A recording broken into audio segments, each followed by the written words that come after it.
Kemudian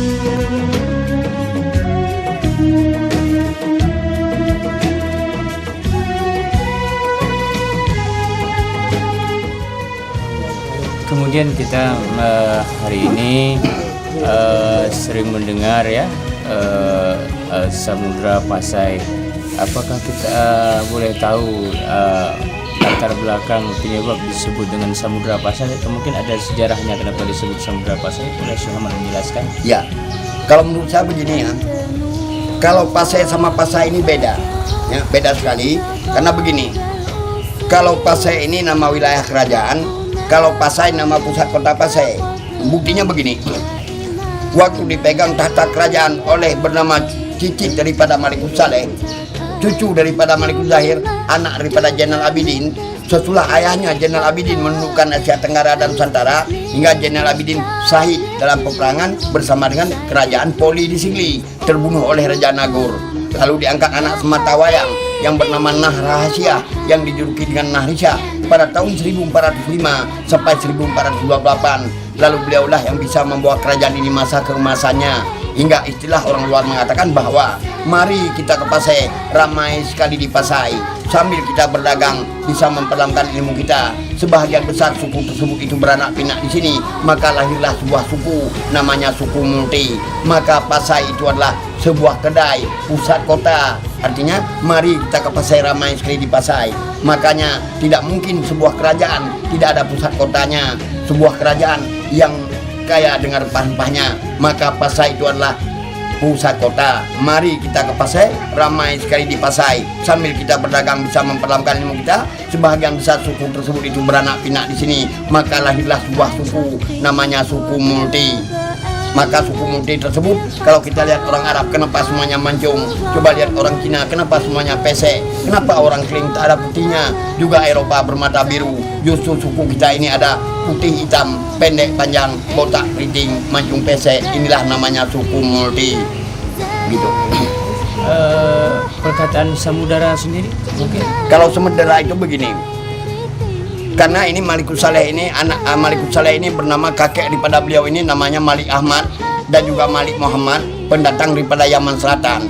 Jadi dulu waktu beliau itu datang kemari, nama pulau kita ini namanya Pulau Perca ataupun Pulau Ruja. Bahasanya bahasa Melayu, artinya adalah rempah-rempah, karena di pulau kita ini banyak rempah-rempahnya. Dan juga waktu itu hingga masuklah kedua sebuah behtera kemari yang dinahkodai oleh Malik Ahmad dan juga Malik Muhammad. Lalu beliau tersebut betah tinggal di sini, tujuannya untuk membuat negeri, karena di pulau kita ini banyak rempah-rempahnya. Jadi maka beliau ini adalah beranak pinak di sini. Maka Malik Ahmad tadi mempunyai seorang anak namanya Muhammad Merah Gajah, dan juga Malik Muhammad mempunyai seorang putri namanya Putri Betong. Bukan Betong ya, kalau Betong itu nama kampung ya. Betong dikawinkanlah Malik Muhammad bersama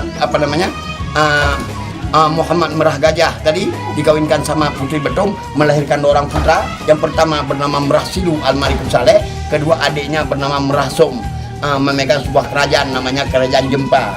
Lalu kerajaan Jempa tersebut dipegang oleh adik beliau ini, lalu keluar sebuah kata namanya Birweng, maka dikatakan Birun. Jadi waktu dikatakan Birweng itu, kerajaan Jempa ini membuat sebuah negeri ke antara, jadi antara laut dan gunung. Lalu negeri antara itu zaman Malim Dewa dijuluki dengan negeri Kayangan. Jadi sekarang kita juluki dengan Takengon, zamannya Birweng tadi. Jadi beliau tersebut ini memegang sebuah kumpulan kecil berdomisili di Rimajurun, dan sekarang menjadi nama sebuah desa Manjerun. Di situ juga ada sebuah kumpulan namanya Kumpulan Mangat, maka menjadi nama sebuah kecamatan Blangmangan, diketuai oleh beliau. Lalu yang bernama pembawa titah tadi yang sudah berlabuh di Muara Pasai, lalu mendarat sampaikan mari menanyakan apakah di sini ada kerajaan. Lalu orang negeri mengatakan tidak ada, yang ada sebuah perkumpulan berdomisili di Rimajun diketuai oleh Merah Silu tadi. Hingga berpergianlah pembawa titah daripada Rasul tadi sampai ke Rimajun berjumpa sama Merah Silu. Lalu dibukalah Al-Suat tadi, karena dikatakan karena sudah berkenalan mengatakan bahwa pembawa titah pendatang tadi adalah pembawa titah daripada Rasul, yang namanya Rasul adalah lembaran Al-Quran tadi. Dibuka di hadapan Merah Silu dipersilakan untuk membacanya, hingga beliaulah yang bisa membaca malah menafsirkannya. Lalu dikatakanlah rupanya inilah Malik yang Saleh, inilah Malik yang Saleh, hingga beliau berubah nama menjadi Merah Silu Al-Malik yang Saleh. Sampai sekarang kita juluki dengan Malikus Saleh gitu. kemudian bahasa penduduk Pasai ataupun kerajaan Pasai itu apakah seperti bahasa yang kita gunakan sekarang atau bagaimana, sudah berasal dari mana, bisa dijelaskan Syekh Ahmad? Kalau bahasa Pasai ini sebenarnya bahasa Melayu yang namanya Melayu Jawa ya. Kalau bahasa Pasai ini namanya bahasa Melayu, namanya Melayu Jawa. Maka ulama-ulama Pasai dulu banyak sekali pencipta kitab-kitab kuning. Jadi makanya kita ini berbahasa Melayu dan juga banyak pencipta kitab kuning tadi. Kalau bahasa Aceh ini sudah zaman Iskandar Muda, karena Raja Aceh ini lahirnya dari Pasai. Lahirnya dari Pasai, maka baru dikatakan Aceh. Maka dikatakan kalau Raja Pasai, kalau Raja Aceh dasarnya dari Pasai, Gajah Putih bawa dia ke kota raja hingga dicipta sebuah kota namanya Merahdu yang dijuluki Merdu. Lalu dari Merahdu tersebut ditundukkan sebuah kerajaan kecil namanya Lamhuri. Lalu diangkatlah Iskandar Muda menjadi raja, baru dikatakan Kota Raja. Lalu kehebatan Aceh adalah kehebatan Raja Aceh adalah adat potong ruhum, hukum syah kuala, kanun putrokang, gesam bintara. Yang namanya adat ini adalah kebiasaan, kalau hukum kumpulan peraturan, kalau kanun ini adalah payung hukum bukan undang-undang, kalau ursam ini adalah pertahanan. Maka bintara itu polisi, Laksmana itu tentara, polisi dan tentara. Indonesia yang tertua adalah polisi Aceh, maka Kodam 1 ke Aceh. Dan juga kalau kanun ini adalah payung hukum bukan undang-undang. Kalau dalam undang-undang diwajibkan jilbab kepada orang muslim, dalam payung hukum tidak bisa. Kita lihat dulu apa artinya jilbab. Jilbab alat penutup yang kita tutup kepala, bukan aurat. Jadi maka kita pakai jilbab, pakai baju sempit, pakai sampit, sikit jongkok, nampak pinggul, hilang mungkin pala puasa orang lain apabila orang lain melihat. Jadi yang namanya payung hukum, mari kita wajibkan pakaian muslim kepada orang muslim. Ini yang berkanun sebagaimana payung hukum begitu. Kemudian kalau saat ini anak cucu daripada beliau atau mungkin pendatang mau menyaksikan bekas ataupun tapak kerajaan, tidak, apakah bisa atau bagaimana? Kalau sekarang ya, kalau tapak kerajaan itu saya sudah sangat misterius ya, karena tempat istana tersebut pun sudah dibuat untuk menjadi sawah-sawah, sudah jadi penggalian dibuat untuk jadi sawah-sawah.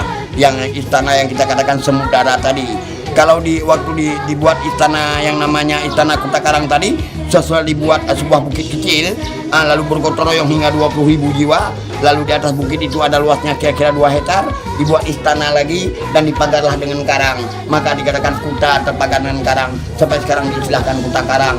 Kalau di sana mungkin masih ada bekas-bekasnya, cuman hanya bongkahan-bongkahan batu, ada tingkat 6 ataupun 7 bongkahan, yang lain salah juga tidak ada, karena juga istana itu dihancurkan oleh Portugis.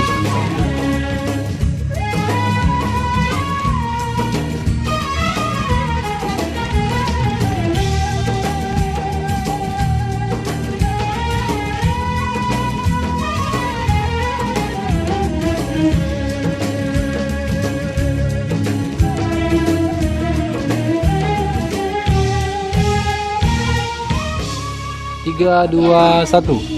Ya, Syekh Ahmad, ini kita melihat ini kok bisa ada warna putih, kuning dan hijau ya? Apakah ada maksud tersendiri ya pada unsur kesengajaan memang harus begini atau terjadi secara kebetulan? Bisa dijelaskan Syekh Ahmad? Kalau ini ya sebenarnya ini saya warnai makam Malikul Sadeh ini dengan berkelambu 3 buah warna ini adalah yang bernama adalah warna khas Islam. Jadi yang ketiga ini adalah namanya warna khas Islam.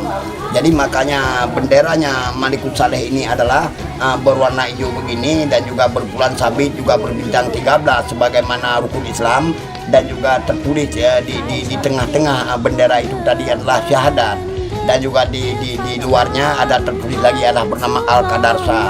Jadi makanya yang hijau ini adalah artinya adalah Islami, kalau yang kuning ini artinya adalah keagungan, kalau yang putih ini adalah artinya suci. Maksud tujuan saya membuat ini 3 buah warna, apabila ada orang yang ada hartanya, sedikit hartanya, ingin mensisihkan membuat sebuah tempat beribadah, masjid ataupun surau ataupun tempat beribadah lainnya, marilah kita warnai dengan 3 buah warna ini, ataupun salah satu di antara 3 ini. Itulah namanya warna khas Islam gitu. Jadi dulu berarti Samudra Pasai ada benderanya? Iya, bendera Samudra Pasai ini adalah bukan merah ya, hijau seperti ini bendera dikirim oleh Turki yang berwarna hijau dan juga berbulan sabit, berbintang 13 dan juga tertulis di tengahnya adalah syahadat. Maka waktu kita kibarkan bendera tersebut itu harus kita azan, dan juga di bawah bendera itu ada tulisan lagi bernama Al-Qadarsa. Mungkin itu adalah tipe kepada waliullah yang diberi oleh Allah. Begitu. Ya, menurut saya udah tahu ya. Tadi mungkin sempat melihat bertanya-tanya apa ada kelambu, kenapa harus warna begini. Kita sudah dengarkan penjelasannya. Mudah-mudahan bisa mengobati rasa penasaran filsawan ya. Oke.